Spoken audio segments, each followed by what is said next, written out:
Subscribe कीजिए government employees news channel को और बेल आइकन को दबाइए हर खबर सबसे पहले देखने के लिए। दोस्तों, 7वां वेतन आयोग की सिफारिशों के अनुसार पेंशन और फैमिली पेंशन रिवीजन की क्या स्टेटस है, इसका रिव्यू करने के लिए चीफ कंट्रोलर ऑफ पेंशन केंद्रीय पेंशन लेखा कार्यालय बीकाजी कमा प्लेस ने एक मीटिंग का आयोजन किया गया था 24 जनवरी 2019 को। दोस्तों, 7वां वेतन आयोग की सिफारिशों के अनुसार पेंशन और फैमिली पेंशन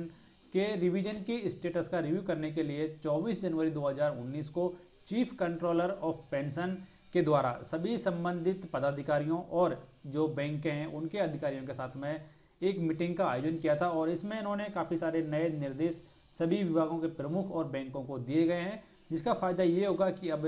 यदि आपको अभी तक भी 7वें वेतन आयोग की सिफारिशों के अनुसार पेंशन नहीं मिली है तो जल्दी ही आपको मिल जाएगी। जैसे कि आप यहाँ पर देख पा रहे हैं कि सीपीओ के द्वारा जो 24 जनवरी 2019 को मीटिंग का आयोजन किया गया था, उस मीटिंग में कौन कौन से फैसले यहाँ पर लिए गए हैं उनकी जो मिनट्स हैं वो यहाँ पर जारी की गई हैं 28 फरवरी 2019 को। आज इन्हीं मिनट्स के बारे में हम चर्चा करेंगे कि कौन कौन से फैसले यहाँ पर लिए गए हैं और इनका फ़ायदा पेंशनर्स को किस हद तक होने वाला है। तो ये सब जानने के लिए बने रहें आप इस वीडियो के साथ, वीडियो को पूरा देखें।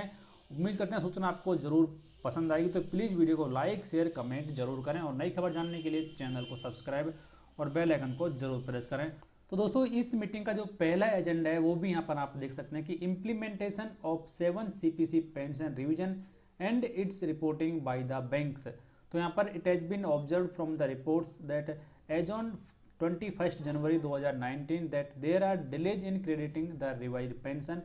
as well as arrears of pensions, family pensions by the banks. As per the reports, there are many cases which are pending more than 31 days. Bank-wise details of the pending cases was handed over to all the representatives of the concerned bank. But most of the banks reported that in some cases they had already revised and credited pension to the pensioners family pensioners account. It was decided that all the CPPCs would reconcile the status of revised pension cases provided to them by 1 मार्च 2019। तो यहाँ पर ये साफ स्पष्ट कर दिया गया है कि बैंकें यहाँ पर बोल रही हैं कि पेंशन रिवाइज हो चुकी है, लेकिन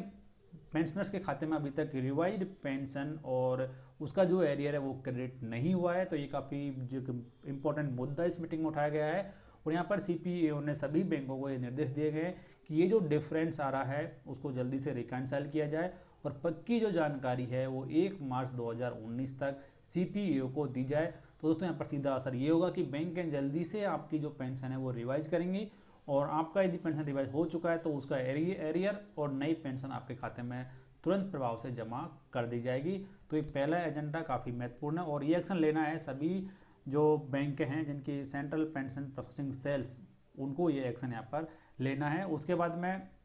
जो दूसरा एजेंडा यहाँ पर है वो जनरल एजेंडा है, इसके बारे में कुछ खास यहाँ पर इन्होंने नहीं बताया है। उसके बाद में जो यहाँ पर तीसरा जो एजेंडा है वो आपके लिए काफ़ी फ़ायदेमंद है, क्योंकि जो इंटरनल ऑडिट है उसमें काफ़ी सारे ऑब्जर्वेशन यहाँ पर निकाले गए थे कि जो बैंक हैं वो कंप्लायंस नहीं कर रही हैं और वो काफ़ी सारी जो ऑब्जेक्शन वहाँ पर पेंडिंग है, इसलिए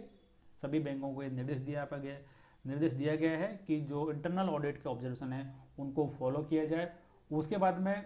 चौथा एजेंडा ये भी काफ़ी महत्वपूर्ण है इसमें कि timely commencement of family pension, additional pension and restoration of commuted portion of pension by the banks. तो it has been observe that family pension, additional pension and commuted portion are not timely commenced restored since these issues are regularly discussed in the various meetings, that is SCOA meetings, high level meeting, standing committee meeting, etc. So all the CPPCs need to commence this timely to mitigate the grievances। तो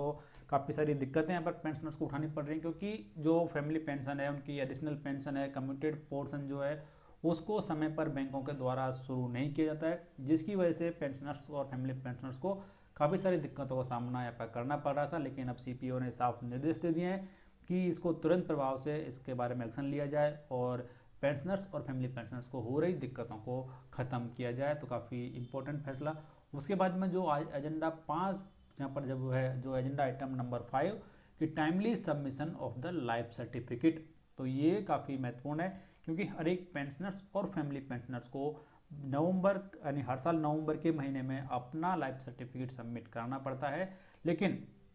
कई बार जो यहाँ पे आप देख पा रहे हैं कि however it is notice that in many cases despite submission of life certificates by the pensioners bank branches have not forwarded the same to CPAO. Bank were advised to ensure that these report certificates are furnished to CPO in time so that pensioners are not put under any financial hardship. क्योंकि जो pensioners और family pensioners हैं वो अपना life certificate बैंकों को submit कर देती हैं, लेकिन बैंकें उसे आगे फॉरवर्ड नहीं करती हैं, जिसकी वजह से फैमिली पेंशनर्स और फैमिली पेंशनर्स को काफ़ी सारी दिक्कतों का